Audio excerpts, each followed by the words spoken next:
یہ بھی آپ اس کو دلیل نقلی کہہ سکتے ہیں کہ نزول قرآن کے وقت 3 گروہ تھے۔ کتنے گروہ؟ 3 گروہ تھے نزول قرآن کے وقت، مشرکین عرب، یہود اور نصارہ۔ 3 گروہ تھے، مشرکین عرب اور یہودی، تیسرے نصرانی۔ تینوں اپنے آپ کو مذہبی لحاظ سے بھی اور نسبی لحاظ سے بھی اپنے آپ کو ابراہیم کہتے تھے۔ مذہبی لحاظ سے بھی اور نسبی لحاظ سے بھی اپنے آپ کو ابراہیمی۔ مشرکین عرب حضرت اسماعیل علیہ السلام کی اولاد میں سے تھے، اور یہود و نصارہ حضرت اسحاق علیہ السلام کی اولاد میں سے تھے۔ ٹھیک ہے، تینوں گروہ مذہبی لحاظ سے بھی اور نسبی لحاظ سے بھی اپنے آپ کو کیا کہتے تھے؟ ہم ابراہیمی ہیں۔ یہ کہتے تھے کہ ابراہیم، جب ہم ابراہیم کے مذہبی لحاظ سے بھی ابراہیم کے ساتھ ہمارا نسب ملتا ہے اور نسبی لحاظ سے بھی، تو لہٰذا ہمیں حضرت ابراہیم کی اتباع ہمارے لیے ضروری ہے۔ مشرکین عرب کہتے تھے ہم اصل ابراہیمی ہے، یہودی کہتے تھے ہم اصل ابراہیمی ہے، عیسائی کہتے تھے کہ ہم اصل ابراہیمی ہے۔ ٹھیک ہے، پورے قرآن کے اندر اللہ تعالیٰ نے اس مسئلے کو کھولا ہے کہ کوئی ابراہیمی نہیں ہے، ابراہیمی ہے تو صرف میرا پیغمبر ہے بس۔ پورے قرآن کے اندر سمجھ آئی؟ سورۃ بقرہ کے اندر بھی اللہ نے اسی مضمون کو کھولا، سورۃ آل عمران کے اندر بھی اللہ نے اسی مضمون کو کھولا، سورۃ اعراف کے اندر بھی اسی مضمون کو کھولا، سورۃ انعام، سورۃ مائدہ، سورۃ یونس، ہر مکی صورت کے اندر، مدنی صورت میں اللہ نے اس مضمون کو ضرور بیان کیا ہے کہ یہودیوں، عیسائیوں، مشرکین عرب اپنے آپ کو تم ابراہیمی کہتے ہو، تم ابراہیمی نہیں ہو، بلکہ یہ جو میرا پیغمبر توحید بیان کر رہا ہے میری یہ اصل ابراہیمی ہے۔ اگر تم ابراہیمی بننا چاہتے ہو تو میرے پیغمبر آپ محمد صلی اللہ علیہ وسلم کا اتباع کرو۔ سمجھ آئی یہ بات؟ یہ اللہ تعالیٰ نے اس مسئلے کو کھولا ہے۔ ترجمہ دیکھیں پھر میں اس کی آیت سمجھاتا ہوں۔ ان ابراہیم کان امتن، سبحان اللہ، حضرت ابراہیم کے فضائل ہیں یہ اللہ نے بیان کیے۔ اور آپ دیکھیں کہ 3 آیتیں ہیں، 3 آیتوں کے اندر حضرت ابراہیم کے اللہ نے ایک ایک لفظ کے اندر اللہ نے حضرت ابراہیم کی فضیلت بیان کی ہے۔ ایک ایک لفظ ان آیات کا حضرت ابراہیم کی فضیلت کے اوپر مشتمل ہوگا۔ ان ابراہیم کان امتن، فضیلت اول، بے شک ابراہیم بڑے ایک جماعت تھی، بے شک ابراہیم تھا ایک امت، یا دوسرا بے شک ابراہیم تھی ایک جماعت۔ سمجھ آئی ہے؟ یعنی دوسرے بالفاظ دیگر کہ وہ قابل تقلید انسان تھا، وہ تھی ایک جماعت، وہ کیا تھا؟ قابل تقلید انسان تھا۔ ٹھیک ہے، امت کے مفسرین نے 2 معنی کیے ہیں۔ کتنے معنی؟ 2 معنی۔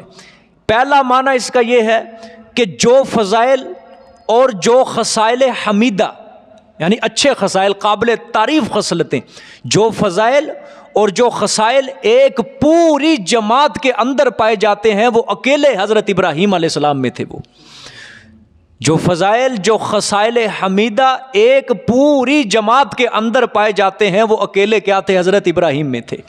پہلا معنی امتن کا یہ کیا ہے۔ دوسرا معنی پیشوا، مقتدا، امام، یہ معنی، دونوں معنی زبردست ہیں۔ امام، پیشوا کرو تو مطلب کہ قابل تقلید انسان تھا وہ، اس کے پیچھے چلو۔ ٹھیک ہے، اگر دوسرا کہ جو فضائل خصائل ایک پوری جماعت میں تھے وہ حضرت ابراہیم، یہ بھی معنی بڑا زبردست ہے، لیکن یہ بہت بڑی فضیلت ہے کہ اللہ فرما رہے ایک پوری جماعت تھی، پوری امت تھی وہ۔ ٹھیک ہے، بے شک ابراہیم تھا ایک پوری جماعت۔ ٹھیک ہے، دوسرا قانتا للہ، سبحان اللہ، سبحان اللہ، فرما بردار تھے، کس کے لیے؟ للہ، لام اختصاص کا ہے، للہ کا شروع میں لام ہے نا، لام زیر لی، اختصاص کا معنی صرف اللہ کے لیے فرما بردار تھے۔ صرف کس کے حکم کے؟ اللہ کے حکم کے صرف فرما بردار تھے وہ۔ اللہ اکبر۔ تیسری فضیلت حنیفن، حنیفن تفصیلی ترجمہ سارے جہان سے رخ موڑ کے ایک اللہ کے دروازے پہ لگنے والے، یکسو تھے۔ کیا تھے؟ یکسو تھے۔ دیکھو مشرکین، یہودیوں کو، نصرانیوں کو اللہ کیسا منہ توڑ جواب دے رہے ہیں۔ ایک جواب اللہ نے سورۃ آل عمران میں دیا، ما کان یہودیا ولا نصرانی ولکن کان حنیفا مسلما۔ یہودی کہتے تھے ابراہیم یہودی تھے، عیسائی کہتے تھے وہ عیسائی تھے۔ اللہ نے فرمایا نہ یہودی تھے نہ عیسائی تھے، لیکن وہ ایک حنیف تھے، وہ مسلم تھے۔ پھر مشرکین کو جواب دیا، عرب کے مشرک، وَلَمْ يَكُ مِنَ الْمُشْرِكِينَ، وہ مشرکین میں سے نہیں تھے۔ اور ایک جواب یہاں پہ دیا کہ ابراہیم تو ایک جماعت تھی، وہ تو اللہ کے حکم کے آگے صرف جھکنے والے تھے، حنیفہ یکسو ہونے والے تھے۔ آگے چوتھی فضیلت، وَلَمْ يَكُ مِنَ الْمُشْرِكِينَ، اور نہیں تھے وہ شرک کرنے والوں میں سے، نہیں تھے وہ شرک کرنے والوں میں سے نہیں تھے۔ میرا ابراہیم شرک کرنے، اور ظالمو تم شرک کرتے ہو، اور مشرکین عرب تم اللہ کی فرشتوں کو اللہ کی بیٹیاں قرار دیتے ہو، لات منات حبل العزیٰ کو تم اللہ کی صفات میں شریک کرتے ہو، اور عیسائیوں تم نے عیسیٰ کو اللہ کا بیٹا بنا دیا، اور یہودیوں تم نے عزیر علیہ السلام کو اللہ کا بیٹا بنا دیا، تم نے اپنے انبیاء کی، اپنے اولیاء کی قبروں کو تم نے سجدہ گاہ بنا لیا، الہ بنا لیا۔ لیکن ابراہیم وَلَمْ يَكُ مِنَ الْمُشْرِكِينَ، ابراہیم شرک کرنے والوں میں سے نہیں تھا۔ یہ اللہ تعالیٰ ان تینوں گروہ کو اللہ تعالیٰ بتا رہے ہیں، ٹھیک ہے۔ ہاں اگر اللہ فرما رہے ہیں یہ جو تم کہہ رہے ہو نا کہ ہم ملت ابراہیمی کا اتباع کرتے ہیں، یہ تمہارا کہنا بالکل غلط ہے، بالکل غلط ہے، ٹھیک ہے۔ آگے دیکھو کتنی فضیلتیں ہوگی جی، امتن 1، قانتن 2، حنیفہ 3، ولم یکن من المشرکین 4۔ پانچویں شاکرا لانعمہ، دو ترجمے، شکر کرنے والے تھے واسطے اس کی نعمتوں کا۔ اللہ نے جتنی بھی حضرت ابراہیم کو نعمتیں دی تھی وہ کیا تھے؟ اس کے شکر کرنے والے تھے، اللہ کے شکر گزار بندے تھے۔ یا دوسرا شاکرن، قدر کرنے والے تھے، قدر کرنے والے تھے اللہ کی نعمتوں کی۔ سبحان اللہ، کتنی ہوگی جی؟ 5۔ آگے چھٹی اجتباہ، اجتباہ چن لیا اس کو۔ سبحان اللہ، مستقل فضیلت ہے۔ چن لیا تھا اس کو، کس کے لیے؟ نبوت کے لیے۔ اس کو ہم نے کس لیے چن لیا؟ نبوت کے لیے چن لیا تھا، کہ وہ اللہ کے برگزیدہ بندے تھے، اللہ نے ان کو چن لیا تھا۔ سبحان اللہ۔ آگے 5، 6، 7، وَهَدَاهُ إِلَىٰ صِرَاطٍ مُسْتَقِيمٍ، اور رہنمائی کی اس کی طرف صراط مستقیم کے، سیدھے رستے کی طرف ہم نے اس کی رہنمائی کی تھی۔ 7ویں اللہ نے فرمایا یعنی راہ راست پر تھے، دین اسلام پر تھے، راہ حق پر تھے، دین حق پر تھا میرا ابراہیم، ٹھیک ہے، میں نے اس کی رہنمائی کی تھی طرف سیدھے رستے کی۔ 7 ہوگی جی 8ویں، وَآتَيْنَاهُ فِي الدُّنْيَا حَسَنَةً، اور ہم نے اس کو دی دنیا میں اچھائی، بھلائی دی ہم نے اس کو دنیا کے اندر۔ سبحان اللہ، اچھائی دی، کیا مطلب؟ کہ اللہ نے فرمایا دنیا میں ان کو عزت عطا کی، ہم نے کرامت عطا کی، اور ان کی نسل میں ہم نے برکت ہی برکت رکھ دی، ٹھیک ہے، ہم نے ان کی نسل میں برکت رکھ دی۔ اچھائی دنیا کے اندر، یا اس کا اور ترجمہ کر لو کہ دنیا میں جتنے بھی مذہب ہیں وہ حضرت ابراہیم کو خیر کے ساتھ یاد کرتے ہیں۔ یہودی بھی حضرت ابراہیم کی عزت کرتے ہیں، عیسائی بھی کرتے ہیں، سب کرتے ہیں، ادھر ہم مسلمان ہیں ہم بھی کرتے ہیں، ٹھیک ہے، سارے حضرت ابراہیم کو خیر کے ساتھ یاد کرتے ہیں۔ ہم نے ان کو دی دنیا کے اندر اچھائی۔ سبحان اللہ، کتنے ہوگی جی؟ 8 ہوگی، 8۔ آگے 9ویں، وَإِنَّهُ فِي الْآخِرَةِ لَمِنَ الصَّالِحِينَ، صرف دنیا میں نہیں بلکہ اور بے شک وہ آخرت میں البتہ صالحین میں سے ہوگا۔ صالحین سے اعلیٰ درجہ مراد ہے، صالحین سے اعلیٰ درجہ یعنی انبیاء والا درجہ مراد ہے، ٹھیک ہے، صالحین سے انبیاء والا درجہ، ٹھیک ہے، عام میت مراد نہیں بلکہ وہ اعلیٰ نبیوں سے، سمجھ آئی، نبیوں میں سے ہوگا، وہ انبیاء کی صفوں میں سے ہوگا آخرت کے اندر۔ یہ 9 اللہ نے صفات بیان کی ہیں۔ اللہ نے فرمایا کہ اے مشرکین، اے یہودیوں، اے عیسائیوں، تم کہتے ہو کہ ہم ابراہیمی ہے، سمجھ آئی؟ اللہ نے فرمایا ابراہیم تو میری نعمتوں کا شکر کرنے والا تھا، ابراہیم تو میرے حکم کا فرما بردار تھا، اس نے تو میری خاطر آگ کے اندر چھلانگ لگا دی ہے، اس نے تو میری خاطر اپنا نوجوان بیٹا ذبح کرنے کے لیے تیار ہو گیا، قربانی کرنے کے لیے تیار ہو گیا، وہ تو اپنے شیر خوار بچے کو، بیوی کو میرے حکم کے اوپر ایک بیابان وادی کے اندر چھوڑ کے آ گیا، وہ تو میرے حکم کی خاطر سب سے پہلے اپنے باپ سے جھگڑا شروع کر دیا، میری توحید کی خاطر اس نے میری توحید کی خاطر اپنا گھر چھوڑ دیا، اس نے میری توحید کی خاطر اپنا وطن بھی چھوڑ دیا۔ سبحان اللہ، سبحان اللہ. یعنی میرے حکم کا کیا تھا؟ وہ فرما بردار تھا. میں جو اس کو کہتا گیا وہ کرتا گیا، میں جو اس کو کہتا گیا وہ کرتا گیا، میرے حکم کا فرما بردار تھا. لہٰذا اے مشرکین، اگر تم کہتے ہو کہ ہم ابراہیمی ہے تو یہ تمہارا خیال، یہ تمہارا کہنا غلط ہے. اگر تم ابراہیمی بننا چاہتے ہو تو صرف میرے پیغمبر صلی اللہ علیہ وسلم کی اتباع کرو. اگر تم میرے پیغمبر کی اتباع کرو گے تو تم پھر بنو گے ابراہیمی، وگرنہ تمہارا یہ دعویٰ بالکل غلط ہے. آج جو لوگ کہتے ہیں ہم عبد القادر جیلانی کی اولاد میں سے ہیں، ہماری نسبتیں بڑی اونچی ہیں، ہم قادری ہیں، ہم چشتی ہیں، ہم فلاں ہیں، بڑی بڑی نسبتیں بیان کرتے ہیں. یہ نسبتیں کچھ کام نہیں آئیں گی جب تک تم اچھا کام نہیں کرو گے، جب تک تم اپنے کام اولیاء کرام جیسے نہیں بناؤ گے، جب تک تم اپنے کاموں کو صحابہ کرام جیسا کام نہیں بناؤ گے، تمہارے یہ نسبتیں کچھ بھی کام نہیں آئیں گی. خالی دعوے.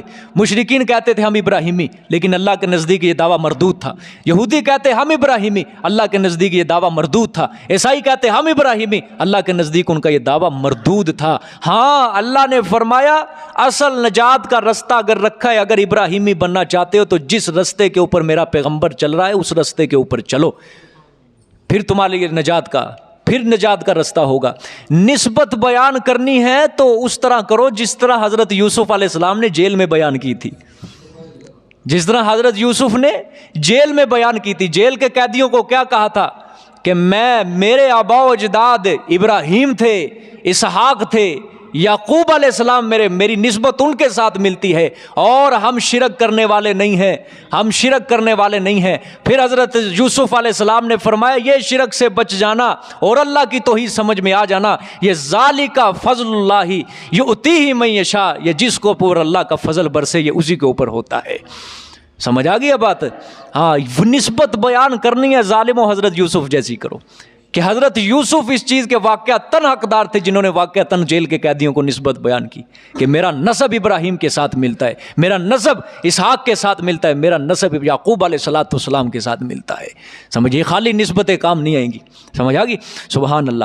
کتنی نعمتیں ہوگی یہ، کتنی فضیلتیں؟ 9 فضیلتیں ہوگی. اچھا جی، آگے ثم اوحینا الیک ان اتبع ملۃ ابراہیم حنیفا وما کان من المشرکین. اچھا، یہ اب اللہ نے اس کو الگ سے بیان کیا ہے. اس فضیلت کو، حضرت ابراہیم کی یہ فضیلت ہوگی، آپ صلی اللہ علیہ وسلم کو حکم ہوگا، حضرت ابراہیم کی فضیلت ہوگی. ٹھیک ہے، دیکھو ثم اوحینا الیک، پھر ہم نے وحی کی طرف آپ صلی اللہ علیہ وسلم کے، ہم نے وحی کی طرف آپ کے ان اتبع ملت ابراہیم. سبحان اللہ. کہ اتباع کر تو ملت ابراہیم کی. کس کی اتباع کر؟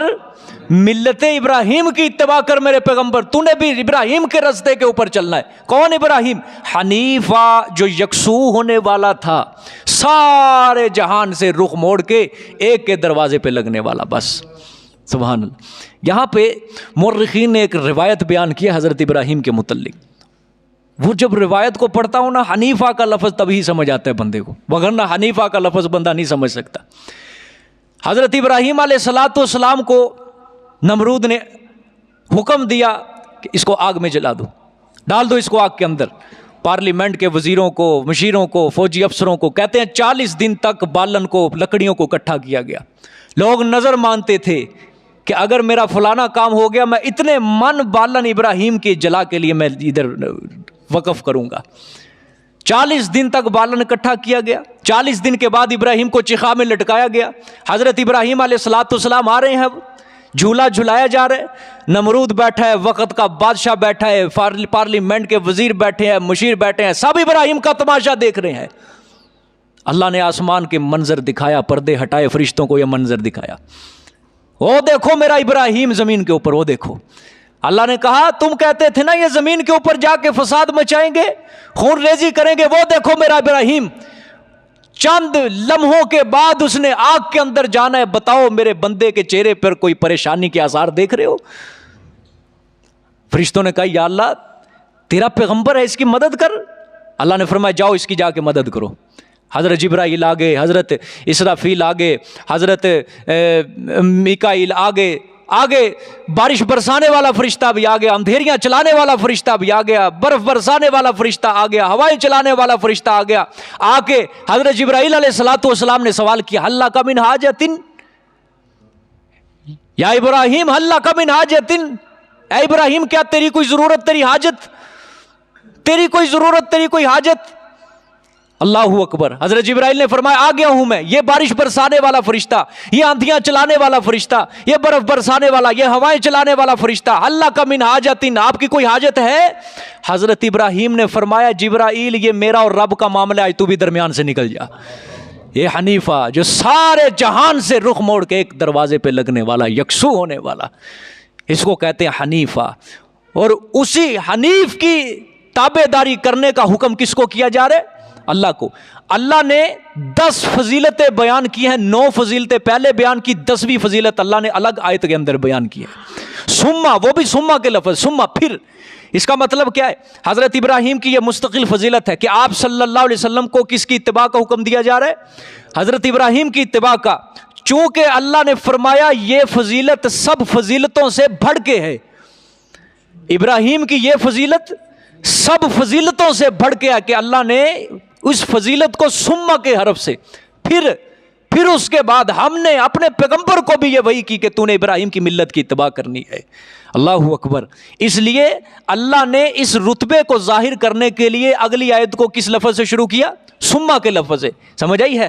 ثم اوحینا آگے ہے، دیکھو ثم اوحینا الیک، ہم نے وحی کی طرف آپ کے، اس میں اس بات کی طرف اشارہ ہے کہ یہ فضیلت جو ابراہیم کی ہے سب فضیلتوں سے بڑھ کے ہے، کہ میں نے اپنے آخری پیغمبر کو حکم دے دیا کہ تو نے بھی ابراہیم کی ملت کا کیا کرنا ہے؟ اتباع کرنا ہے۔ سمجھ آ گیا کہ نہیں؟ الیک آگے، الیک ان اتبع ملت ابراہیم حنیفہ، یہاں سے بتلایا، یہ مشرکین کو سمجھایا گیا کہ جو تم کہتے ہو نا کہ ہم ابراہیمی ہیں، یہ بالکل غلط ہے۔ اصل ملت ابراہیمی کا اتباع تم تب کرو گے جب میرے پیغمبر صلی اللہ علیہ وسلم کے رستے کے اوپر چلو گے۔ سمجھ آئیے؟ ثم اوحینا الیک ان اتبع ملت ابراہیم حنیفہ وما کان من المشرکین، اور نہیں تھا وہ شرک کرنے والوں میں سے۔ اچھا، اللہ نے، لوگ کہتے ہیں توحید توحید بیان کرتے رہتے ہیں، توحید توحید، انہوں کو شرک کی تردید کے علاوہ کوئی کام نہیں آتا، ہر وقت توحید توحید۔ اللہ نے دیکھو پیچھے بھی فرمایا وَلَمْ يَكُ مِنَ الْمُشْرِكِينَ، حضرت ابراہیم کے بارے میں، یہاں پھر اللہ کہہ رہے ہیں وَمَا كَانَ مِنَ الْمُشْرِكِينَ، گویا جو شرک سے بندہ بچ جاتا ہے اللہ کو یہ صفت اس کی ہے ہی بڑی پسند ہے۔ جو توحید کے اوپر کاربند ہو جاتے ہیں، توحید کے اوپر مواظبت پابندی اختیار کرتے ہیں، اللہ کو اس بندے کی یہ صفت بڑی پسند ہے۔ اللہ نے ابراہیم علیہ السلام کا بار بار ذکر کیا وَلَمْ يَكُ مِنَ الْمُشْرِكِينَ، پھر آگے اللہ نے ذکر کیا وَمَا كَانَ مِنَ الْمُشْرِكِينَ، وہ شرک کرنے والوں میں سے نہیں تھا، وہ شرک کرنے والوں میں سے نہیں تھا۔ سمجھ آئی ہے؟ وگرنہ آج مولوی تھوڑا سا صرف توحید کا لفظ منہ سے نکال دے، توحید کا لفظ ہے، پھر اگلے کے ذہن میں آ جاتا ہے، لگتا ہے فتنہ پھیلانے لگ گئے، شر پھیلانے لگا ہے، اب یہ فتنہ پھیلانے لگ گئے خبیث انسان، یہ مولوی نہیں ہے گا، یہ لڑائی پوائے گا، یہ تفرقے بازی پھیلائے گا۔ آج تک امریکہ بھی دہشت گردی کی صحیح تعریف نہیں کر سکا، آج تک خبیث خود دہشت گردی کرتے اور اسلام کے اوپر نظام ٹھونس، آج تک فرقہ واریت کی بھی کوئی صحیح تعریف نہیں پیش کر سکا کہ اصل فرقہ واریت پھیلاتے کون ہے؟ جو حق بیان کرتا ہے وہ اصل فرقہ واریت آج پھیلا رہا ہے، جو بس سونے سونے فضائل بیان کر رہے ہیں، اس کے لیے رستے ہموار کر رہے گناہوں کے، ٹھیک ہے، میٹھا بیان کر رہا ہے اس کے سامنے، اس کو لوگ کہتے ہیں ہاں یہ مولوی صاحب بہت اچھا ہے، جوڑ پیدا کر رہا ہے، توڑ پیدا نہیں کر رہا۔ یہ ابراہیم نے سب سے پہلے حضرت ابراہیم نے توڑ کس سے پیدا کیا تھا؟ وہ اپنے باپ سے ہی پیدا کر لیا توڑ، تبلیغ ہی اپنے باپ سے شروع کی، گھر سے شروع کی ہے۔ ہاں، تبلیغ کا اگر انداز سیکھنا ہے تو میرے حضرت ابراہیم علیہ الصلوۃ والسلام سے سیکھو، جس کو پیغمبر صلی اللہ علیہ وآلہ وسلم کو بھی حکم دیا جا رہا ہے کہ آپ نے ابراہیم کی ملت کا اتباع کرنا ہے۔ سب سے پہلے گھر سے تبلیغ شروع کرو، گھر سے، گھر نو سیدھا کرو، پھر محلے کو سیدھا کرو، پھر جاؤ دور دور، یہ تبلیغ کا انداز ہے۔ سمجھ آئیے کہ نہیں؟ ہاں، آپ صلی اللہ علیہ وسلم، ہر نبی نے یہی طریقہ اپنایا، آپ صلی اللہ علیہ وسلم نے بھی اپنے خاندان والوں کو پہلے تبلیغ کی ہے، ٹھیک ہے۔ حضرت ابراہیم علیہ السلام لما تعبدوا ما لا يسمع ولا يغني، اللہ اکبر، اے ابا جان تو کیوں عبادت کرتا ہے ان کی جو تیری پکار کو سن بھی نہیں سکتے؟ لما تعبدوا ما لا يسمع ولا يبصر ولا يغني عنك شيئا، یہ نہیں کہا کہ اللہ مشکل کشا، اللہ حاجت روا، اللہ کو سجدہ کر، نہیں، پہلی چوٹ لما تعبدوا، کیوں عبادت کرتا ہے؟ کن کی؟ مالا یسمعو، جو تیری پکار کو سن بھی نہیں سکتے، جو تجھے دیکھ بھی نہیں سکتے، جو تیرے کسی کام نہیں آ سکتے. ولا یغنی عنک شیئا، تیرے کسی کام نہیں آ. پہلی چوٹ ہی حضرت ابراہیم علیہ السلام نے اپنے باپ کے اوپر کی. پھر باپ نے کیا کہا؟ میرے معبود کے خلاف نہ بولیں، تجھے سنسار کر دوں گا، گھر سے نکال دوں گا. حضرت ابراہیم نے کہا سلام علیک، تجھے سلامتی ہو. رخصت کا سلام کیا، چھوڑ کے گھر چلے گئے. پھر محلے والوں کو، پھر معاشرے کو، پھر باہر والوں کو آگے تبلیغ کی. پھر وطن کو چھوڑنا پڑا ہے. پھر کہاں مصر سے چلتے چلتے کدھر آگے فلسطین، شام، عراق کا علاقہ چھوڑ کے آئے. کس کے لیے کیا یہ سارا؟ اللہ کے لیے کیا. یہ اللہ کے لیے کیا. تبھی تو اللہ نے قرآن میں کہا، کبھی اللہ کہہ رہے ہیں انہ کان صدیقا نبیا، میرا ابراہیم سچا نبی تھا. کبھی اللہ کہہ رہا ہے حنیفن، یکسو تھا. کبھی اللہ کہہ رہے ہیں مسلمن، ابراہیم اپنا سب کچھ میرے سپرد کر دیا تھا. اور واقعتاً ابراہیم علیہ السلام کی سیرت پڑھو، واقعتاً حضرت ابراہیم نے اپنا سب کچھ اللہ کے ہاں ہی سپرد کر دیا تھا. چھوڑا ہی نہیں تھا کچھ اپنے لیے، سب کچھ اللہ کے ہاں. سب جو اللہ کہتا جا رہا ہے کرتے جا رہے، جو اللہ کہتا جا رہا ہے. اسی لیے تو اللہ نے قرآن میں کہا اللہ نے کہ اے ابراہیم، ہم نے تجھے لوگوں کے لیے امام بنا دیا. انی جاعلک للناس اماما، بے شک ہم تجھے بنانے والے ہیں لوگوں کے لیے امام. امام سے مطلب کہ تیری ذریت اب جتنی بھی آئے گی تیرے بعد، جتنے بھی نبی آئیں گے وہ سب تیری اولاد سے ہوں گے، وہ سب تیری اولاد سے ہوں گے جتنے بھی نبی آئیں گے. اللہ اکبر، اللہ اکبر. یہ 10ویں فضیلت اللہ تعالیٰ نے مستقل حضرت ابراہیم کے لیے بیان کی ہے. 10ویں فضیلت، ٹھیک ہے، کہ اے یہودی، اے نصرانیوں، اے مشرکین عرب، یہ میرا پیغمبر جو آخری ہے، میں نے اپنے پیغمبر کو ابراہیم کی اتباع کا حکم دیا ہے. سمجھ آ گئی؟ آگے دیکھو جی. اللہ اکبر. یہاں پہ ایک چھوٹی سی بات اور سمجھ لیں. یہ نہیں سمجھنا یہاں سے کہ اللہ نے آپ صلی اللہ علیہ وسلم کو حضرت ابراہیم کی اتباع کا حکم دیا. چونکہ اہل سنت والجماعت کا عقیدہ ہے، نظریہ ہے، تمام انبیاء میں سے آپ صلی اللہ علیہ وسلم رتبے کے اندر سب نبیوں سے اعلیٰ ہے، شان کے اندر اعلیٰ ہیں. سمجھ آئی ہے؟ اب یہ نہیں سمجھنا کہ آپ صلی اللہ علیہ وسلم کو جو حکم دیا جا رہا ہے اتباع کا، اسے آپ صلی اللہ علیہ وسلم کی شان کے اندر کمی ہے. ٹھیک ہے، حضرت ابراہیم کی شان اپنی جگہ بہت بڑی، اس کا بھی کوئی انکار نہیں، وہ بہت بڑی شان ہے. آپ صلی اللہ علیہ وسلم کی شان بھی اپنی جگہ بہت بڑی. لیکن یہ جو اتباع تھا یہ آپ صلی اللہ علیہ وسلم اللہ کے حکم کا اتباع کر رہے تھے. کس کے حکم کا؟ اللہ کے حکم کا اتباع. باحکم خداوندی آپ صلی اللہ علیہ وسلم کو ارشاد ہوا کہ آپ نے ملت ابراہیم کا کیا کرنا ہے؟ اتباع کرنا. وہ کرنا یہ نہیں سمجھنا کہ آپ صلی اللہ علیہ وسلم ایک غیر نبی تھے، اس لیے غیر نبی ہونے کی وجہ سے حضرت ابراہیم علیہ السلام کا اتباع کیا گیا ہے، یہ مطلب نہیں ہے. حضرت ابراہیم کی اپنی شان اپنی جگہ بہت بڑی شان ہے، بہت بڑی شان ہے. آپ صلی اللہ علیہ وسلم کا مرتبہ اور شان اپنی جگہ وہ بھی بہت بڑا ہے. سمجھ آ گیا کہ نہیں؟ لیکن یہاں پہ ایک اور مسئلہ سمجھ لیں. آپ صلی اللہ علیہ وسلم کی بھی حدیث ہے کہ مجھے انبیاء کے اوپر بڑھاؤ چڑھایا نہ کرو، جس طرح عیسائیوں نے حضرت عیسیٰ کو زیادہ فضیلت دے دی تھی اور انہوں نے الہ کا درجہ دے دیا تھا. ٹھیک ہے، خطبہ جو سٹیج کے خطبہ نا، ان کو بہت بری بیماری ہوتی ہے، یہ بہت بری بیماری. ٹھیک ہے، آپ صلی اللہ علیہ وسلم کی فضیلتیں بیان کرو، آپ صلی اللہ علیہ وسلم کا مقام بیان کرو، وہ بہت اعلیٰ ہستی تھی، وہ بہت اونچی ہستی تھی، بہت اونچی ہستی تھی، اس سے کوئی انکار نہیں ہے. لیکن جب یہ تقابل کرواتے ہیں نا دو نبیوں کے درمیان، خاص کر حضرت موسیٰ اور آپ صلی اللہ علیہ وسلم کا تقابل، اور یہ تقابل اس طرح کرواتے ہیں کہ حضرت موسیٰ کی توہین ہوتی ہے، تنقیص ہوتی ہے، اور آپ صلی اللہ علیہ وسلم کا اونچا مقام کیا جاتا ہے. میں آپ کو ایک سیدھی بات کروں تھا، یہ سورۃ حجر پیچھے گزری ہے نا، اللہ نے فرمایا وَكَذَّبَ أَصْحَابُ الْحِجْرِ الْمُرْسَلِينَ، کہ اصحاب ہجر نے نبیوں کو کیا کیا؟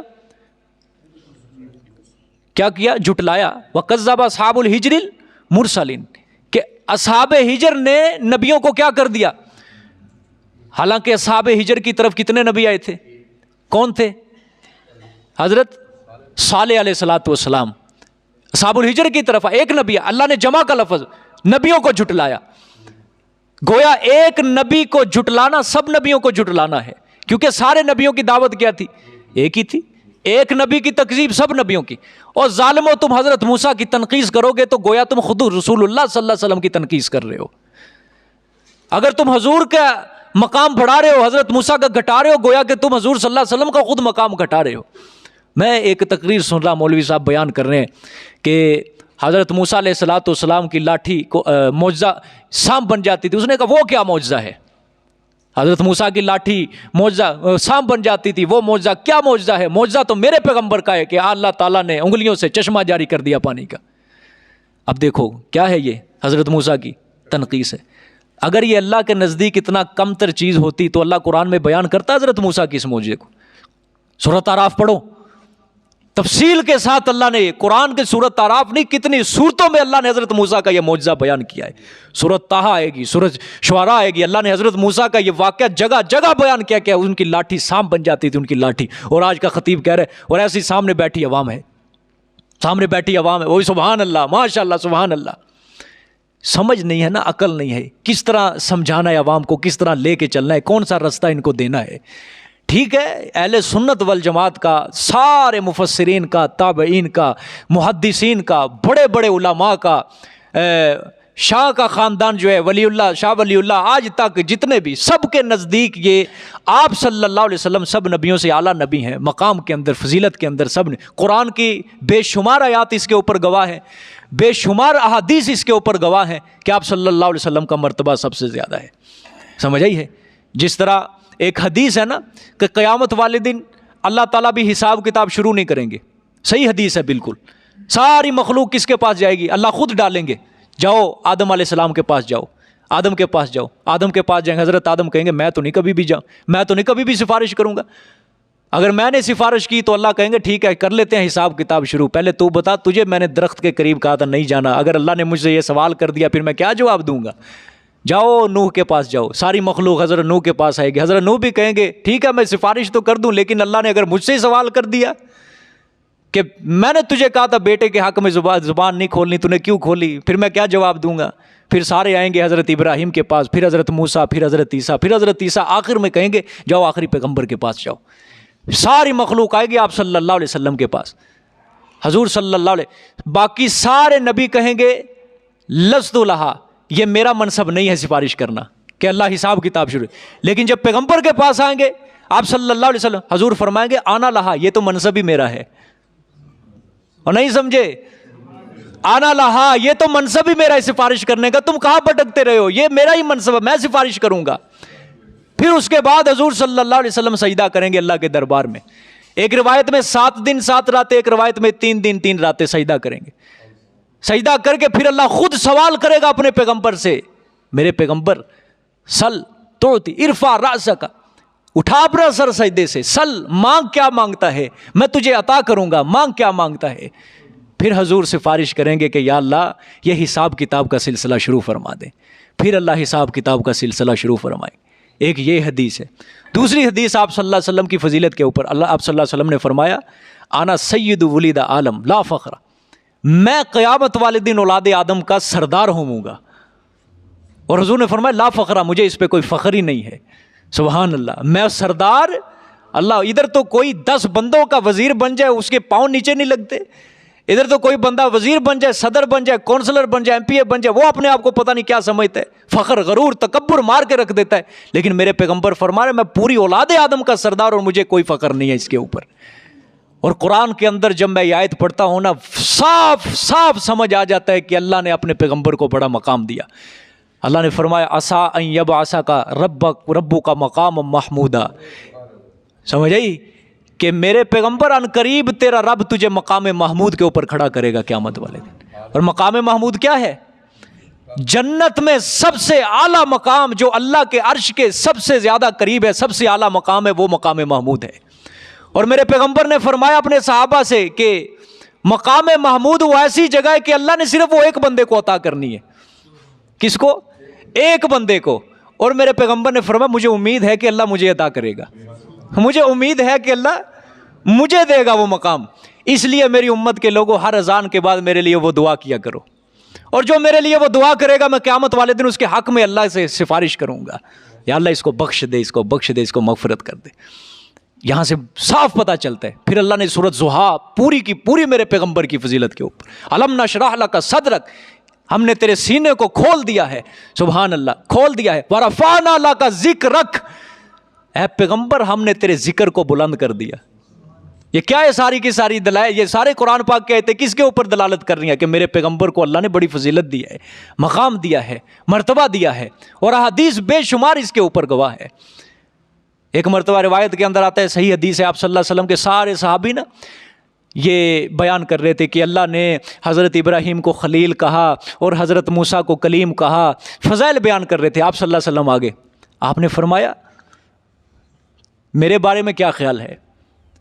صحابہ اکرام چپ۔ آپ صلی اللہ علیہ وسلم نے فرمایا ابراہیم خلیل تھے، موسیٰ کلیم تھے، عیسیٰ روح اللہ تھے، انا حبیب اللہ، میں اللہ کا دوست ہوں، میں اللہ کا دوست ہوں، انا حبیب اللہ۔ یہ ساری کی ساری روایتیں کیا ہے؟ حدیث۔ آپ صلی اللہ علیہ وسلم کا مقام تھا، مرتبہ تھا، ٹھیک ہے، خود آپ نے اپنی زبان سے یہ بیان فرمایا، ٹھیک ہے۔ لیکن جو لوگ آج بڑھا دیتے ہیں نا ایک مرتبہ، ایک الوہیت کی شان کے اندر، آپ اللہ کی شان کے اندر، یہ ہے شرک۔ یہاں سے آ کے پھر ہم بھی چپ نہیں کریں گے۔ جس طرح آپ صلی اللہ علیہ وسلم نے فرمایا عیسائیوں نے حضرت عیسیٰ کو الوہیت کے اندر چڑھا دیا تھا، بڑھا دیا تھا، اس طرح مجھے نہ بڑھانا، وگرنہ لوگوں نے نہیں بڑھا دیا آج آپ صلی اللہ علیہ وسلم کو اللہ کی الوہیت کے۔ وہی جو عرش پر مستوی تھا خدا بن کے اتر پڑا ہے مدینے میں مصطفیٰ بن کے، یہ الوہیت میں بڑھا دیا۔ خدا کے پلے میں وحدت کے سوا کیا رکھا ہے؟ ہمیں جو کچھ لینا ہے لے لیں گے محمد سے، ہمیں جو کچھ لینا ہے لے لیں گے۔ اللہ کی تنقیص اور آپ صلی اللہ علیہ وسلم کو خدا بنا دیا۔ یہ اس چیز سے آپ صلی اللہ علیہ وسلم نے منع فرمایا، اور اس چیز سے بھی منع فرمایا کہ ایسی فضیلتیں نہ بیان کرو نبیوں کے درمیان کہ ایک نبی کی تنقیص ہو، کمی بیان ہو جائے اور دوسرے نبی کو بڑھا چڑھا دیا جائے، یہ بالکل نہ بیان کرو۔ یہ سمجھ آئیے؟ ذرا سمجھ سوچ کے، بڑا نازک مرحلہ ہے یہ، بہت زیادہ نازک مرحلہ ہے یہ، کہ کسی پیغمبر کے اندر مراتب کے اندر فرق کرنا، یہ بڑا نازک مرحلہ ہے۔ بعض اوقات انسان ایمان سے خارج ہو جاتا ہے۔ ظاہری بات ہے کسی ایک پیغمبر کی تنقیص کے اوپر سیدھا فتویٰ وہ کافر ہو جائے گا، کافر ہو گیا۔ سمجھ آئے گا کہ نہیں؟ یہ بہت نازک مرحلہ ہے، اس کے اوپر ذرا دھیان سے زبان چلانی چاہیے۔ ہر نبی کا شان بیان کرو، اللہ نے قرآن پاک کے اندر انبیاء کی شان کسے بیان کی ہے، ہر نبی کا مقام بیان کرو، مرتبہ بیان کرو، سمجھ آئیے؟ آپ صلی اللہ علیہ وسلم کی فضیلت بیان کرو، مقام بیان کرو، لیکن اس طرح نہ کرو کہ دوسرے نبیوں کی تنقیص ہو جائے۔ سمجھ آئیے؟ وہ اللہ کے لاڈلے تھے، اللہ کے پیارے تھے، سارے اللہ کے محبوب تھے، اللہ کو ساری مخلوق سے زیادہ اپنے نبیوں سے زیادہ پیارا ہے۔ سمجھے؟ ہم کون ہوتے ہیں کہ کسی نبی کی کمیت تنقیص بیان کر دے اور دوسرے نبی کو بڑھا چڑھا دے؟ نہیں، اللہ کہہ سکتا ہے، یہ اللہ کہہ سکتا ہے۔ سمجھ آئے گی؟ لیکن ہم نہیں کسی کی تنقیص بیان کر سکتے کبھی بھی کسی، سمجھ آئی؟ کسی کا مقام زیادہ ہی بڑھا دیں، کسی کا زیادہ ہی کم کر دیں، نہیں۔ اللہ کے نزدیک سب اعلیٰ تھے، سب عرفہ تھے، سمجھ آئیے؟ ہمارے نزدیک سارے پیغمبر کیا ہے؟ اعلیٰ ہے، عرفہ ہے۔ ہمارا ایمان ہے اس بات کے، اللہ کے سارے نبی سچے تھے اس کے، ٹھیک ہے؟ دیکھیں جی، انما جعل السبت على الذين اختلفوا فيه وان ربك لا يحكم بينهم يوم القيامه فيما كانوا فيه يختلفون۔ یہ ایک سوال کا جواب ہے، ترجمہ دیکھیں، سوائے اس کے نہیں کہ کیا گیا، جعل السبت کیا گیا سبت کا دن یعنی ہفتے کا دن اوپر ان لوگوں کے اختلافو فی جنہوں نے اختلاف کیا بیچ اس کے، یعنی ہفتے کے بیچ اختلاف کیا، ٹھیک ہے؟ اچھا، وَإِنَّ رَبَّكَ لَيَحْكُمُ بَيْنَهُمْ، اور بے شک تیرا رب البتہ فیصلہ کرے گا ان کے درمیان قیامت کے دن، فی ما بیچ ان کاموں کے، بیچ ان باتوں کے، فی ہی یختلفون کے تھے وہ اس میں اختلاف کرتے، اس میں اختلاف۔ اب یہ سمجھو ایک سوال کا جواب ہے۔ سوال کیا ہے؟ اللہ نے پیچھے کیا کہا کہ ملت ابراہیمی کا کیا کرنا ہے؟ اتباع کرنا ہے۔ اچھا، مشرکین کہتے تھے اگر ملت ابراہیمی کے اوپر یہ پیغمبر چل رہا ہے تو یہ پیغمبر تو جمعے کی تعظیم کرتا ہے اور حضرت ابراہیم تو ہفتوں کی تعظیم کرتے تھے۔ یہ سوال کرتے تھے کہ اگر یہ پیغمبر ابراہیم کی ملت کے اوپر چل رہا ہے تو یہ پیغمبر تو جمعے کی تعظیم کرتا ہے لیکن حضرت ابراہیم تو ہفتے کی تعظیم کرتے تھے۔ اللہ نے اس کا جواب اس میں دیا، یہ دیکھو، انما جعل السبت علی الذین اختلفوا فیہ، سوائے اس کے نہیں کہ کیا گیا ہفتے کا دن اوپر لوگوں کے جنہوں نے اختلاف کیا اس بارے میں۔ کیا مطلب؟ اللہ نے فرمایا سراسر غلط ہے، بالکل غلط ہے۔ ابراہیم نے ہفتے کے دن کی تعظیم نہیں کی، ابراہیم نے جمعے کے دن کی تعظیم کی ہے، ہفتے کے دن کی تعظیم نہیں کی۔ حضرت موسیٰ کو بھی یہی حکم ہوا تھا کہ جمعے کے دن کی تعظیم کرنی۔ حضرت موسیٰ کے مدتوں بعد بنی اسرائیل کی قوم نے اختلاف کیا اسی بارے میں، علی الذین اختلفوا فیہ، کہ ہم جمعے کی تعظیم نہیں کریں گے، ہم تو ہفتے کی تعظیم کریں گے۔ اللہ نے فرمایا ٹھیک ہے، تم نے ہفتہ قبول کیا، ٹھیک ہے، تمہارے اوپر ہفتے کی عبادت فرض کر دی گئی، جاؤ ہفتے کی کرو۔ سمجھ آئی؟ وگرنہ حضرت ابراہیم کس دن کی تعظیم کرتے؟ جمعے کی تعظیم کرتے، ہفتے کی تعظیم نہیں کی۔ میرا پیغمبر اسی کی تعظیم کر رہا ہے جس کی تعظیم حضرت ابراہیم کیا کرتے تھے۔ حدیث شریف کے اندر آتا ہے کہ اللہ نے ہر نبی کو جمعہ کے دن مجتمع ہو کر اپنی عبادت کرنے کا حکم دیا ہے. ہر نبی کو جمعے کے دن اکٹھے ہو کر اپنی عبادت کرنے کا کیا دیا؟ حکم دیا ہے. ٹھیک ہے. حضرت موسیٰ نے بھی یہودیوں کو جمعے کے دن کی تعظیم کا حکم دیا، لیکن بنی اسرائیل اس چیز کے اوپر اختلاف کیا. انہوں نے کہا نہ، ہم جمعے کی تعظیم نہیں کریں گے، بلکہ ہم تو تعظیم کریں گے ہفتے کی. دلیل انہوں نے اس کی یہ رکھی کہ ہفتے والے دن اللہ نے اس مخلوق کو بنانا ختم کر دیا تھا، اللہ فارغ ہو چکے تھے، لہٰذا ہم ہفتے کی تعظیم کریں گے. اللہ نے فرمایا ٹھیک ہے، جمعے کی نہیں کرتے، تم نے خود پسند کیا ہے، ٹھیک ہے، تمہارے لیے ہفتے کی عبادت فرض کر دی گئی ہے. اچھا، حضرت عیسیٰ علیہ السلام نے بھی عیسائیوں کو جمعے کا ہی حکم دیا تھا کہ جمعے کی تعظیم کرنی ہے، لیکن عیسائیوں نے کیا کہا؟ عیسائیوں نے کہا نہیں جی، ہم اتوار کی کریں گے. کیوں؟ دلیل کیا دی کہ اتوار والے دن اللہ تعالیٰ نے اس تخلیق کائنات کی پیدائش کو سلسلہ شروع کیا، لہٰذا ہم اس کی تعظیم میں اتوار کا دن رکھیں گے. اللہ نے فرمایا ٹھیک ہے، اتوار کا دن تم نے پسند کیا ہے، چلو اتوار کا دن تم اس کے اوپر تمہارے لیے عبادت فرض کر دی گئی ہے. خلاصہ کلام یہ کہ یہود و نصارہ نے جو چیز پسند کی، اللہ تعالیٰ نے اس کے اوپر کیا کر دیا؟ ان کے اوپر فرض کر دیا. پھر حضور نے فرمایا، پھر آپ صلی اللہ علیہ وسلم جب تشریف لائے، اللہ تعالیٰ نے آپ صلی اللہ علیہ وسلم کو جمعے کے دن کی تعظیم کا حکم دیا. آپ صلی اللہ علیہ وسلم نے بھی اپنی امت کو بتایا کہ اللہ نے جمعے کے دن کی تعظیم کا حکم دیا ہے، اس کو فرض قرار دیا ہے. سب مسلمانوں نے اس کو بخوشی قبول کر لیا. یہودیوں نے کہا نہیں، عیسائیوں نے کہا نہیں، لیکن مسلمانوں نے، آپ صلی اللہ علیہ وسلم کی امت نے کہا ٹھیک ہے، ہم بخوشی قبول کرتے ہیں اس کو. اللہ نے جمعے کی دن کا تعظیم کیا کر دی؟ فرض کر دی. اور حضور نے فرمایا دنوں میں سے سب سے بہترین دن جو ہے وہ جمعے کا دن ہے، خیر الیوم. اور آج کل اس کو یہ نئی جنریشن کیا کہتی ہے؟ Black day. استغفر اللہ. کس نے کیا یہ بلیک ڈے؟ اس کو کس نے کیا ہے؟ یہودیوں نے، عیسائیوں نے. مسلمان کا پھر کیا قصور؟ کوئی قصور نہیں ہے. ہاں، مسلمان کا اس کے اندر کوئی قصور نہیں ہے. ٹھیک ہے، ہاں، مسلمان کا اس میں کوئی قصور نہیں. سارا ہم الزام ان کے اوپر نہ دھاریں، اپنوں کو دیکھیں. الزام تب بنتا ہے ان کے اوپر کہ جب ہمارے پاس کوئی کتاب نہیں ہے، ہمیں سبق سکھانے والی کوئی چیز نہیں ہے، کہ ہمارے پاس ہمارا دین ٹھیک نہیں ہے، دین ہمارا بدل چکا ہے، پھر الزام بنتا ہے کہ انہوں نے غلط رستے کے اوپر لگا دیا. مسلمان کا ہی قصور ہے اس کے اندر. اس بدبخت کو نہیں پتا. حضور نے فرمایا خیر الیوم، دنوں میں سب سے بہترین دن. اور یہ اپنی زبان سے بکواس کرتا ہے، بلیک ڈے، کالا دن ہے. کیا بنے گا اس کا؟ اللہ اکبر. یہودی، نصرانی، اللہ نے قرآن میں فرمایا بہت سے اہل کتاب چاہتے ہیں تمہیں تمہارے دین سے خارج کر دیں، نکال دیں، اور وہ اس سازش کے اندر کامیاب ہو رہے ہیں. کوئی پتہ نہیں، بے دینی، بد دینی مسلمان کے اندر آ چکی ہے. اللہ معاف کرے. ٹھیک ہے، تو اللہ نے فرمایا میرا پیغمبر جو ہے نا ابراہیم، جو جس دن کی ابراہیم تعظیم کرتے تھے وہ جمعے کا دن، اور میرا پیغمبر بھی اسی دن کی تعظیم کر رہا ہے. سمجھ آ گئی یہ بات؟ تو اللہ تعالیٰ نے فرمایا اختلاف تو انہوں نے خود کیا تھا، ہم نے تو جمعے کا دن ہی فرض کیا تھا، اختلاف انہوں نے خود کیا. دیکھو آیت کے اندر اللہ نے فرمایا انما جعل، سوائے اس کے نہیں کہ کیا گیا ہفتے کا دن اوپر ان لوگوں کے جنہوں نے اختلاف کیا اس بارے میں. ان ظالموں نے کہا تھا کہ ہمارے لیے ہفتے کا دن مقرر کرو، عیسائیوں نے کہا ہمارے لیے اتوار کا دن. اللہ نے کہا ٹھیک ہے، لیکن اللہ نے ہفتے کے دن والوں کے اوپر سختی، اللہ نے امتحان لیا. شکار نہیں کرنا، امتحان کے اندر کامیاب نہ ہو سکے، کیونکہ مانا ہوا تھا نا، فرمائشی دن تھا. اللہ نے کہا ٹھیک ہے، بہت اچھی بات ہے، فرمائش ہے نا، میرے بڑے فرما بردار بنتے ہو نا تم، یہ لو پھر مچھلی، ہفتے والے دن مچھلی کا شکار نہیں کرنا. کامیاب ہو گئے؟ نہیں ہوئے. اللہ نے سور بندر بنا دیا، ان کو بندر بنا دیا، سور بنا دیا کہ تعظیم نہیں کیا. آج جو مسلمان جمعے کے دن کی تعظیم نہیں نہ کرتا صحیح طرح، اگر حقیقتاً وہ نہیں ہے بندر، لیکن روحانی اعتبار سے وہ بھی بندر بن چکا ہے. یہ بات نہ کبھی بھولنا خدا کے لیے. اگر اللہ تعالیٰ نے شکل نہیں نہ بگاڑی ہماری، لیکن جسمانی اعتبار سے، لیکن روحانی اعتبار سے بگڑ چکے ہیں. روح گندی بن چکی ہے ہماری، غلاظت سے بھر چکی ہے، جو جمعے کے دن کی تعظیم نہیں کرتے لوگ. جمعے کے دن کتنی فضیلت ہے، خدا کی قسم میرے پیغمبر نے کتنے پیار سے فرمایا. جو سب سے پہلے آیا اسے اونٹ کی قربانی کا ثواب دیا جائے گا، جو اس کے بعد آئے گا اسے گائے کی قربانی کا، جو اس کے بعد آئے گا اسے بکرے کی قربانی، جو اس کے بعد آئے گا اس کو مرغی ذبح کرنا، جو اس کے بعد آئے گا اس کو انڈے کے صدقے کرنے کا ثواب، جو آخر میں آئے گا اس کو کوئی ثواب نہیں ملے گا. انڈے سے بھی گزر گئے ہیں. اس وقت آئیں گے جب فرشتے اعمال نامے بند کر کے وہ بھی خطبہ سننے کے لیے بیٹھ جاتے ہیں. سمجھ آئی؟ اللہ معاف کرے. کیا بنے گا اس قوم کا؟ کیا بنے گا؟ بد دین، بے دینی بڑھتی جا رہی ہے. کیوں؟ قرآن سے دور ہے، مسجد سے دور ہے، نیک صحبتوں سے دور ہے. کوئی بیڑا غرق کر دیا، آج نئی جنریشن کا مادہ پرست بنا کے رکھ دیا، روشن خیال بنا کے رکھ دیا ان کو، ٹھیک ہے. اور جو جرمن سے پڑھ کے آتے، برطانیہ سے پڑھ کے آتے، وہ کہتے ہیں ہم اصل دیندار بن کے آئے ادھر سے، ہم اصل دیندار بن کے آئے، جیسے مدینہ یونیورسٹی سے سند لے کے آئے ادھر سے یہ، ٹھیک ہے. اللہ معاف کرے. تو سیدھا رستہ اگر ملتا ہے نا تو قرآن سے ملتا ہے، مگر نہ ہر طرف گمراہی گمراہی ہے، گمراہی ملے گی، ٹھیک ہے.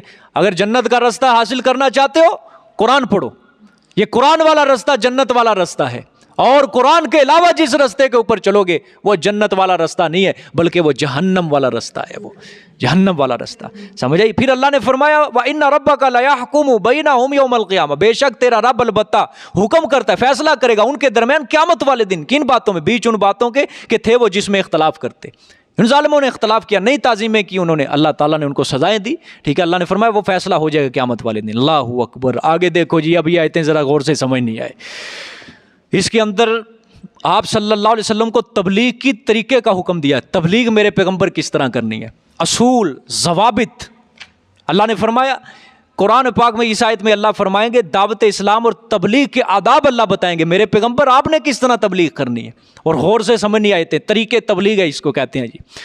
ادعو الی سبیل ربک، پہلا حکم، بلا تو طرف راستے اپنے رب کے، میرے پیغمبر اپنے رب کے راستے کی طرف بلا. اللہ اکبر. الانبیاء العلماء ورثۃ الانبیاء، علماء انبیاء کے کیا ہیں؟ وارث ہیں. جو عالم اللہ کے رستے کی طرف بلائے گا، اللہ کے توحید والے رستے کی طرف بلائے گا، اصل رستہ اللہ کا یہی ہے کہ توحید والے رستے کی طرف بلائے، وہ بھی اس حکم کے اندر شامل ہوگا. ادعو الی سبیل ربک، بلا تو راستے اپنے رب کی طرف، ٹھیک ہے. اپنے رب کا راستہ کیا ہے؟ ٹھیک ہے، بتاؤں. قرآن کی آیت، حضرت عیسیٰ علیہ السلام نے شیرخواری کی حالت میں اپنی ماں کی گود میں کیا کہا؟ ان اللہ ربی و ربکم. اپنی قوم کو کہا بے شک میرا اور تمہارا رب کون ہے؟ اللہ ہے. فاعبدوا، اسی کی عبادت کرو. ھذا صراط مستقیم، یہی سیدھا رستہ ہے. سمجھ آ گئی ہے؟ ہاں. ادعو الی سبیل ربک، تو اللہ کا رستہ، اللہ کی توحید والا رستہ. بلا تو طرف راستے اپنے رب کے، کس طرح بلانا ہے؟ دو طریقے بتائے. بالحکمت، ساتھ حکمت کے. اب میں بتاؤں گا آپ کو حکمت کس کو کہتے ہیں. والموعظۃ الحسنۃ، دوسری چیز واز اچھا، موعظہ واز، حسنہ اچھا واز کرنا ہے. دو طریقے آپ نے میرے پیغمبر اپنی تبلیغ میں اختیار کرنے ہیں، ایک حکمت اور ایک موعظۃ الحسنہ. ٹھیک ہے. آج کل لوگوں نے جو حکمت بنائی ہوئی ہے نا کہ حق کے اوپر پردہ ڈالو ہے اور انہی کے اندر گھل جاؤ جا کے، اور کو آہستہ آہستہ انہوں کڈاں گے اندروں، یہ حکمت ہے. سمجھ آئی؟ بیچ میں خود ہی گھس جاتے ہیں، پھر نکلتے بھی نہیں ہیں. یہ حکمت ہے ان کی، اندھی حکمت، اندھی تقلید، اندھی حکمت کہ کسی کو بدعت سے روکتے روکتے خود شامل ہو جاؤ، کسی کو شرک سے روکتے روکتے خود ان کے اندر جا کے شامل ہو جاؤ. یہ کیا ہے؟ ان کی حکمت ہے. اب میں بتاؤں گا آپ کو حکمت کیا ہے. دیکھو غور سے سمجھو حکمت کا مطلب کیا ہے. حکمت کا مطلب انسان جب اپنا مدعا پیش کرتا ہے نا تو دو باتیں پیش کرتا ہے. انسان جب بھی کسی کے سامنے اپنا دعویٰ پیش کرتا ہے، مدعا رکھتا ہے، کتنی باتیں؟ دو باتیں. سب سے پہلی بات، انسان اپنی بات کو مدلل پیش کرتا ہے. کیا؟ مدلل پیش کرتا ہے تاکہ مخاطب اس کو سمجھنے کے اوپر مجبور ہو جائے. یہ ہے حکمت. حکمت کس کو کہتے ہیں؟ کہ اپنے کلام کو مدلل پیش کرے، اس کو حکمت کہا جاتا ہے. ٹھیک ہے.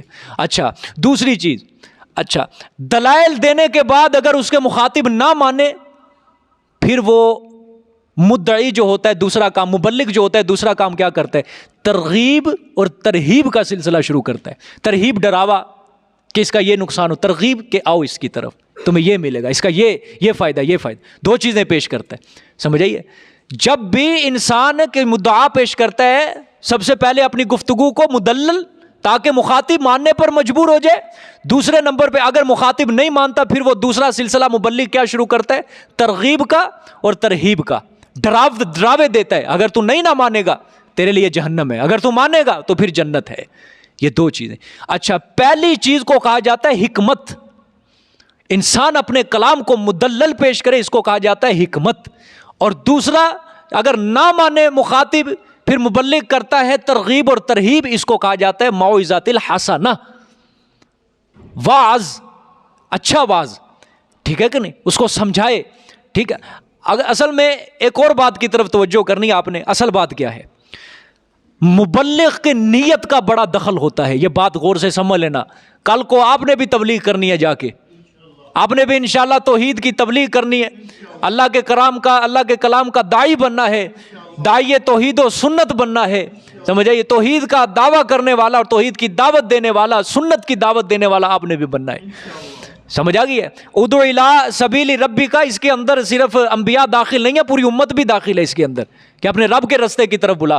امر بالمعروف نہی عن المنکر صرف نبیوں کا حکم تھا، یہ پوری امت کو حکم ہے، یہ پوری امت کو حکم ہے، میں آپ سب اس کے اندر شامل ہے کہ ہم امر بالمعروف کریں، نہی عن المنکر کریں۔ اگر ہم نے اس فریضے کو چھوڑ دیا تو اللہ کے نزدیک ہم گناہگار ہوں گے۔ ایک بندہ تھا نا، اللہ نے ایک بستی کے اوپر عذاب نازل کرنے کے لیے فرشتے بھیجے، ایک بندہ عبادت کرتا تھا اللہ کی، رات دن تہجد گزار، اللہ نے فرمایا جاؤ اس بستی کو ہلاک کر دو۔ فرشتوں نے کہا یا اللہ اس کا اندر تیرا نیک بندہ رہتا ہے۔ اللہ نے فرمایا پہلے سب سے اٹھا کے بستی کو اس کے اوپر مارو، میری عبادت۔ یہ کیوں نہیں لوگوں کو نیکی کا حکم کرتا تھا، کیوں لوگوں کو برائیوں سے روکتا تھا، ہے آج امر بالمعروف نہی عن المنکر تو دور کی بات، انسان خود گناہ کے اندر ملوث ہے۔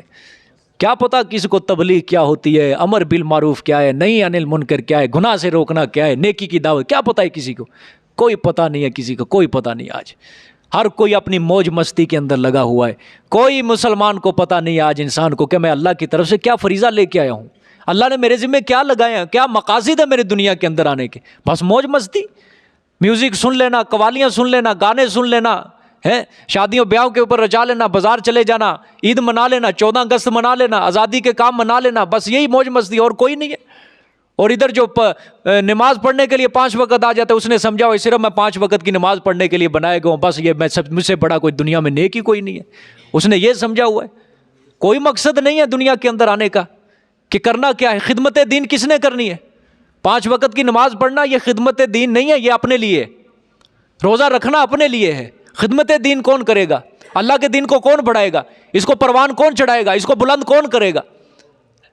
یہ ساری خدمات ہے، یہ ہمارے ذمہ، یہ ہم سے سوال ہونا ہے، خدا کے لیے اس سے سوال ہونا ہے، اس کی تیاری کر لو، نہیں چھوڑنا، اللہ تعالیٰ نے نہیں چھوڑنا۔ جوانیاں دی تھی کس کام آئی؟ مال دیا تھا، پیسہ دیا تھا، کس کام لگائے تم نے؟ ہیں پوری زندگی دی، 60-70 سال کدھر ضائع کیا تو نے؟ بتا کیا جواب دو گے؟ کوئی جواب نہیں ہے۔ کیا کہیں گے ہم؟ یا اللہ 5 وقت کی نمازیں، 5 وقت کی نمازیں، روزے ہیں، زکوٰۃ ہیں، حج ہیں ہمارے، کیا ہمارے پاس جواب ہوگا؟ کوئی نہیں ہے۔ کبھی تنہائی کے اندر، خدا کی قسم، کبھی تنہائی کے اندر بیٹھ کے دیکھنا، کبھی تنہائی کے اندر اپنی نیکیوں کے اوپر مراقبہ کرنا کہ کوئی ایسی نیکی اخلاص والی ہے کہ میں اللہ کو دکھا سکوں یا اللہ یہ نیکی کی، کر لینا مراقبہ۔ اگر کوئی نظر آ جائے تو پھر سمجھ لینا کہ اللہ کے نزدیک میں ہوں، وگرنہ سچے دل سے عدل و انصاف سے مراقبہ کر لینا، کوئی ہے ہمارے پاس کوئی نیکی ایسی ویسی، کوئی نیکی کبھی انسان ذرا غور سے سیکھے۔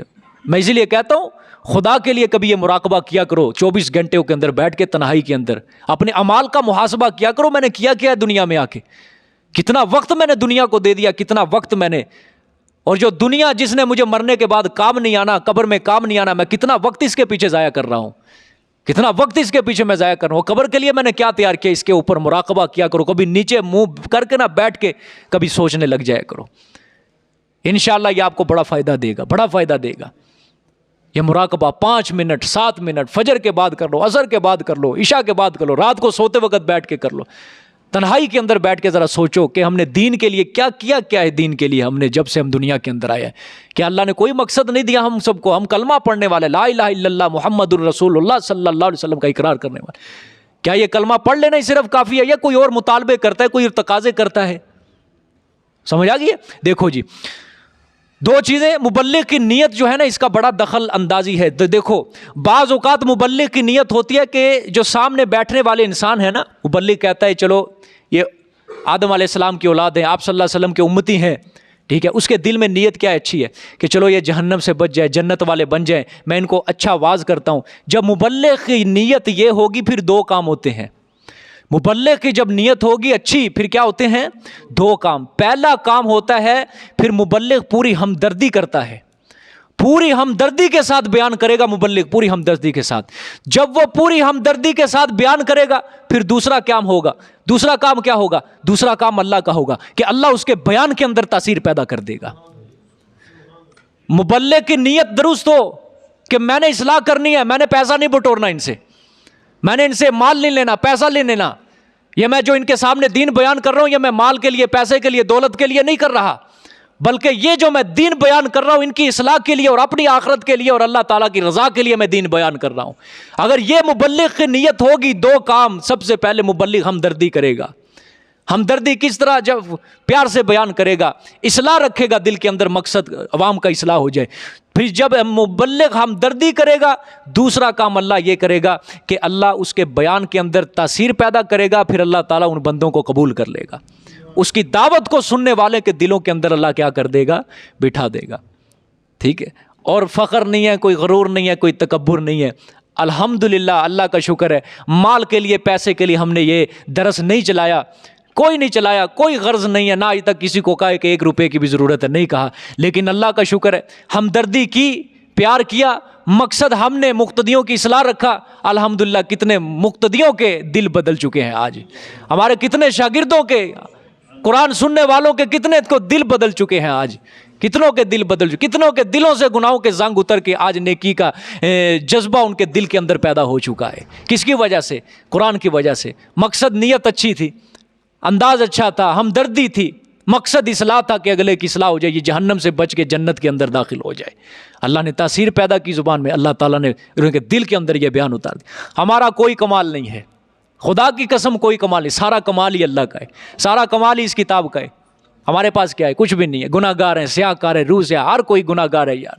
نامہ اعمال سیاہ ہے، کچھ بھی نہیں ہے. یہ کتاب کا کمال ہے سارا. یہ کتاب یہ دلوں کے اندر ایسی بیٹھتی ہے کہ پھر نکلتی نہیں ہے. یہ تو بیٹھتی بڑی مشکل ہے، اور بیٹھتی صرف اس کے دل میں جس کا دل صاف ہوگا.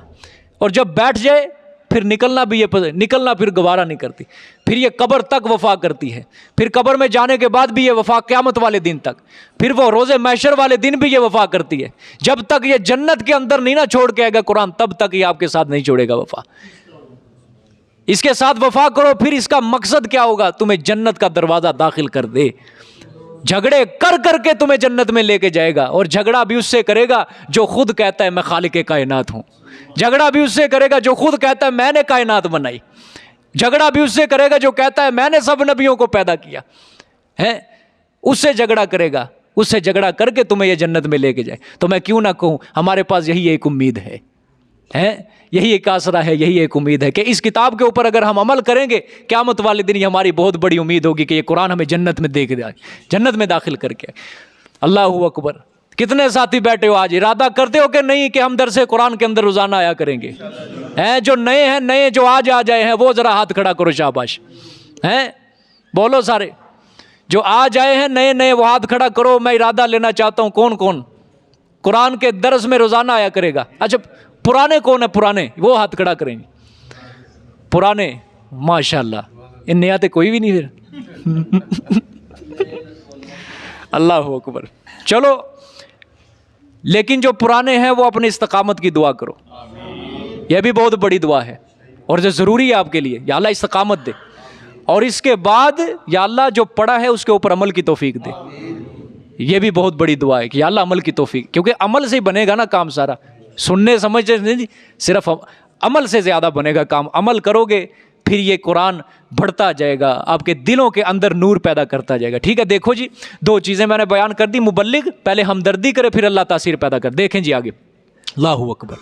اچھا مبلغ کی نیت یہ نہ ہو کہ اپنا لوہا منوانا ہو، جس طرح آج لوگ ممبروں کے اوپر بیٹھ کے بازو چڑھا کہتے ہیں کڈو اینو باہر، کڈو مولوی نو باہر، اور نال دی مسجد ہے جڑا مولوی، کڈو اینو باہر، میں دیکھ لینا اینو. ٹھیک ہے. اور مقتدیوں کو بھی لڑواتے ہیں، خون ریزیاں ہوتی ہیں، پھر وٹے چل دے، اٹاں چل دیاں. توبہ توبہ توبہ. یہ کام نہ ہو. دیکھو حضرت موسیٰ کو جب اللہ فرعون کی طرف دعوت کے لیے بھیج رہے، اللہ نے کیا فرمایا؟ قولا لینا. اپنی زبان کو نرم رکھنا ہے. تم نے زبان کو نرم رکھ. دیکھو ہم توحید بیان کرنے والے ہیں نا، گالی گلوچ نہیں کرنی. زبان کو نرم رکھو، لہجہ نرم رکھو، بات اپنی گرم رکھو. بات مدلل رکھو، دلیل کے ساتھ بیان کرو، لہجہ یہ نہ ہو دلیل آپ کے پاس نہ ہو نا اور لہجہ گرم ہوتا جا رہا ہے، نہیں نہیں یہ کر یہ کر یہ کر، یہ نہیں، زبان نرم. اللہ نے سورۃ آل عمران میں اپنے پیغمبر کو کیا فرمایا؟ میرے پیغمبر آپ کی زبان نرم ہے تو یہ آپ کے ارد گرد بیٹھے ہیں، اگر آپ سخت زبان ہوتے نا سب آپ کے ارد گرد سے اٹھ کے چلے جاتے، بھاگ جاتے یہ آپ سے، آپ کا دائرہ صحبت چھوڑ جاتے یہ آپ کا. زبان نرم رکھو، بات اپنی گرم رکھو، مدلل رکھو، حکمت کے ساتھ چلو، واز کرو، نصیحت کرو، یہ مبلغ کے اوپر یہ ہے، وگرنہ بات منوانی نہیں ہے کسی سے. بھی ہمارے ذمے یہ نہیں، ہمارے ذمے صرف پہنچانا ہے، نہیں مانتا نہ مانے اس کی اپنی مرضی. دیکھو جی آگے، اللہ اکبر. وجادلہم باللتی ہی احسن، اور ہاں بحث کر تو ان کے ساتھ اس طریقے پر جو یہ بہتر ہے. احسن کیا ہے؟ بہتر ہے. جو طریقہ کیا ہے؟ بہتر ہے. ہاں اللہ نے فرمایا اگر وہ مشرکین آگے سے، اگر وہ کافر آگے سے آپ کے ساتھ بحث کرتے ہیں تو میرے پیغمبر نے فرمایا اچھا مناظرہ کرنا ہے ان کے ساتھ، دلیل دینی ہے، اور اس طرح واز نصیحت کرنا ہے کہ دشمنی کے اوپر آمادہ نہ ہو. ٹھیک ہے، مناظرہ ایسے کرنا ہے آپ نے کہ دشمنی کے اوپر وہ آمادہ نہ ہو جائے، بلکہ سختی نہ ہو کوئی، بلکہ پیار کرنا ہے، پیار بھرے انداز میں آپ نے ان کے ساتھ دلیل پیش کرنی ہے. ٹھیک ہے، ہاں ان ربک هو اعلم بمن ضل عن سبیلہ، بے شک تیرا رب خوب جانتا ہے وہ جو گمراہ ہوئے اس کے رستے سے. میرے پیغمبر آپ کے ذمے پہنچانا ہے، باقی ماننا نہ ماننا یہ آپ کے ذمے نہیں ہے، منوانا نہ منوانا ٹھیک ہے یہ میرے ہے. میں جانتا ہوں کون میرے رستے سے گمراہ ہوا، وَهُوَ أَعْلَمُ بِالْمُهْتَدِينَ، اور میں زیادہ خوب جانتا ہوں ساتھ ہدایت پر آنے والوں کو میں جانتا ہوں بس. ٹھیک ہے آگے، وَإِنْ عَاقَبْتُمْ فَعَاقِبُوا بِمِثْلِ مَا عُوقِبْتُمْ بِهِ وَلَئِنْ صَبَرْتُمْ لَهُوَ خَيْرٌ لِّلصَّابِرِينَ. یہ تسلیاں ہیں ساری کی ساری. اب یہ ایک چیز اور بیان ہوگی، رخصت. اور اگر بدلہ لینا چاہو تم، اگر تم بدلہ لینا چاہو تم تو بدلہ لو تم، فعاقبو تو بدلہ لے تم، بمثلی سات مثل اس کے، ما عوقبتم بھی جو سزا دیے گئے ہو تم، یعنی جو عذاب دیے گئے ہو تم، جو سزا دیے گئے ہو. اچھا میرے پیغمبر، اللہ نے فرمایا میرے پیغمبر اگر دعوت کے دوران جھگڑا ہو جائے، مشرک ہاتھ چلاکی پہ اتر آئے، ٹھیک ہے سزا دینے کے اوپر لگ جائے مشرک کافر، تو آپ نے کیا کرنا ہے؟ آپ نے ڈبل نہیں کام کرنا جواب کے اندر، آپ نے بس اتنا ہی بدلہ لینا ہے جتنا انہوں نے آپ کے ساتھ کیا ہے، زیادہ نہیں. یہ رخصت ہے، رخصت ہے. اگر ایک تھپڑ مار دیتے تو اگلے کو رخصت ہے دائی کو تم بھی ایک مار دو، دو نہیں، دو نہیں. یہ رخصت دی ہے، وگرنہ یہ نہیں ہے کہ ثواب ہے اگلے سے بدلہ لو تو ثواب کا کام ہے، نہیں یہ نہیں کرنا، رخصت ہے. وگرنہ عظیمت کیا ہے؟ عظیمت آگے لکھی ہے، والا ان صبرتم لہو خیر للصابرین، اور البتہ اگر صبر کرو تم لہو خیر للصابرین، البتہ یہ بہتر ہے تمہارے لیے. صبر کرے، دائی کو گالی دے دے، کوئی تھپڑ مار دے، کوئی پتھر اٹھا کے مار دے، جوابی کاروائی نہ کرے، اللہ کے لیے اس کا قصور معاف کر دے، اللہ کے لیے کیا کر دے؟ قصور معاف کر دے. فائدہ کیا ہوگا اس کا؟ مخالف اور دیکھنے والے پر بڑا اثر پڑے گا، اور ثواب کے اندر زیادتی بھی ہوگی، مخالف کے اوپر بھی اثر پڑے گا. دیکھو یار پتھر پڑ رہے ہیں، لہو لہان ہے، جوتیوں کے اندر خون جم گیا، لیکن مخالف جب دیکھے گا جوابی کاروائی نہیں کر رہا، مخالف کے دل کے اوپر اثر پڑے گا کہ حق ہے تو اسی کے ساتھ ہے. ٹھیک ہے، وگرنہ کیا ہے؟ صبر ہے میرے پیغمبر، صبر کرو. ٹھیک ہے آگے، وَاصْبِرْ وَمَا صَبْرُكَ إِلَّا بِاللَّهِ. اب یہ الگ سے اللہ نے حکم دیا، صبر کا حکم بھی ہے، تسلی بھی ہے. کیا مطلب ہوگا؟ لیکن میرے پیغمبر آپ نے تو صبر ہی کرنا ہے، آپ کے اوپر تو صبر ہی لازم ہے. وَاصْبِرْ، صبر کر تو، وَمَا صَبْرُكَ، اور نہیں ہے آپ کا صبر، إِلَّا بِاللَّهِ، مگر کس کی توفیق سے؟ ہاں یہ اللہ کی توفیق سے ہی آپ کو صبر ہوگا. ٹھیک ہے، یہ اللہ کا احسان ہوگا، آپ صبر ہوگا آپ کے ساتھ، اللہ کی توفیق سے آپ کو صبر ملے گا. ٹھیک ہے، وَلَا تَحْزَنْ عَلَيْهِمْ، تسلی، اور نہ تو غمگین ہو اوپر ان کے. میرے پیغمبر یہ جو ایمان نہیں نہ لا رہے، آپ غمگین نہ، آپ سے کوئی مواخذہ نہیں ہوگا. ہاں، وَلَا تَكُ فِي ضَيْقٍ مِّمَّا يَمْكُرُونَ، اور نہ آپ ہمیں تنگی میں تنگ دل نہ ہو کچھ اس سے جو یہ مکر کرتے ہیں، تدبیریں کرتے ہیں، مخالفت کرتے ہیں. میرے پیغمبر ان کی مخالفت کی کوئی پرواہ نہیں کرنی، میں آپ کے ساتھ ہوں. اور جس کے وَتَوَكَّلْ عَلَى اللَّهِ، آپ اللہ کے اوپر بھروسہ کریں، اور جو اللہ کے اوپر بھروسہ کر لے، اللہ کو سہارا بنا لے، اس کو کسی چیز کی ضرورت نہیں. سمجھ آئیے؟ اور آپ تنگ دل نہ ہو، ان کے مخالفت ان سے میں دیکھ رہا ہوں. اللہ اکبر، ان اللہ مع الذین اتقوا، بے شک اللہ ساتھ ان لوگوں کے جو بچتے ہیں. اللہ اکبر، بڑی آیت ہے، بڑی آیت ہے، غور سے. جو متقی پرہیزگار، جو نیکی کرنے والے، جو گناہوں سے بچنے والے، اللہ نے ان کو کیا دیا؟ بے شک اللہ ان کے ساتھ. معیت دی اپنی، میں ان کے ساتھ ہوں، کوئی اس کا کوئی نہیں بگاڑ سکے گا، کچھ بھی نہیں بگاڑ سکے گا. ٹھیک ہے آگے، والذین هم محسنون، اور وہ لوگ جو کیا ہیں دل سے نیکی کرنے والے ہیں، اخلاص کے ساتھ نیکی کرنے والے میں کیا ہوں ان کے ساتھ ہوں. اچھا بھائی جزاک اللہ، اللہ تعالیٰ قبول فرمائے. یہ اپنی اپنی جگہ پہ بیٹھے رہیں جی، ادھر ہی. اللہ اکبر.